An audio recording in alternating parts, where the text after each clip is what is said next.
এক বাদশার একটি বাগান ছিল। বাগানটি ছিল অনেক বড় এবং বিভিন্ন স্তর বিশিষ্ট। বাদশাহ একজন লোককে ডাকলেন, তার হাতে একটি ঝুড়ি দিয়ে বললেন, আমার এই বাগানে যাও এবং ঝুড়ি বোঝাই করে নানা রকম ফলমূল নিয়ে আসো। তুমি যদি ঝুড়ি ভরে ফল আনতে পারো, আমি তোমাকে পুরস্কৃত করব। কিন্তু শর্ত হলো বাগানের যে অংশে তুমি পার হবে সেখানে তুমি আর যেতে পারবে না। লোকটি মনে করলো এটা তো কোনো কঠিন কাজ নয়। সে এক দরজা দিয়ে বাগানে প্রবেশ করলো।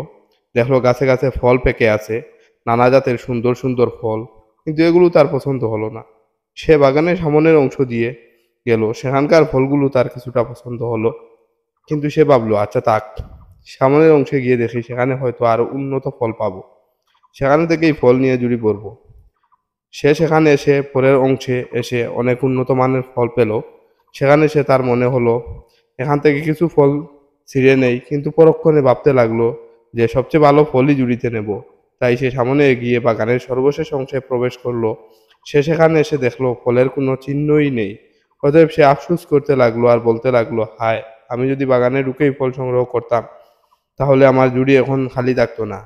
আমি এখন বাদশাকে কি করে মুখ দেখাবো। জুড়ি সহ বাগানে প্রবেশকারী লোকটির সাথে আমলনামা সহ দুনিয়ার বাগানের প্রবেশকারী তোমাকে তুলনা করা যায়। তোমাকে নেক কাজের ফল ছিঁড়তে বলা হয়েছে, কিন্তু তুমি প্রতিদিনই ভাবো আগামীকাল থেকে ফল ছেঁড়া আরম্ভ করব। আগামী দিন করতে করতে তোমার জীবনে আর আগামী দিন আসবে না। এভাবেই তুমি শূন্য হাতে আল্লাহর হাতে হাজির হবে।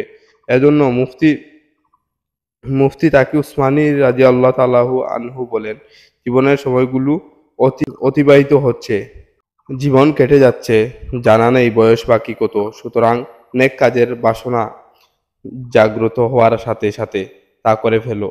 কে জানে কিছুক্ষণ পরে মনের এই আগ্রহ থাকবে না, এটাও জানা নাই একটু পর বেঁচে থাকবো কিনা। যদিও বেঁচে থাকি তাহলে দুনিয়ার কোনো বাস্তবতা সামনে এসে পড়বে। এসব নেক কাজ যখনই করতে মন চায় তখনই করে নাও, জীবন থেকে ফায়দা লুটে নাও। তাই জীবন নামক আল্লাহর অনুগ্রহে দেওয়া বাগান বিচরণ কালে আমল নামার বিশেষ জুড়িতে যখনই সুযোগ পাওয়া যায় তখনই নেকি নামক ফল দিয়ে প্রথম থেকেই ভরা শুরু করে দাও। পরে সময় পাওয়া যাবে কি না জানা নেই। সুবহানাল্লাহু ওয়া তাআলা সবাইকে তৌফিক দিন। আমিন।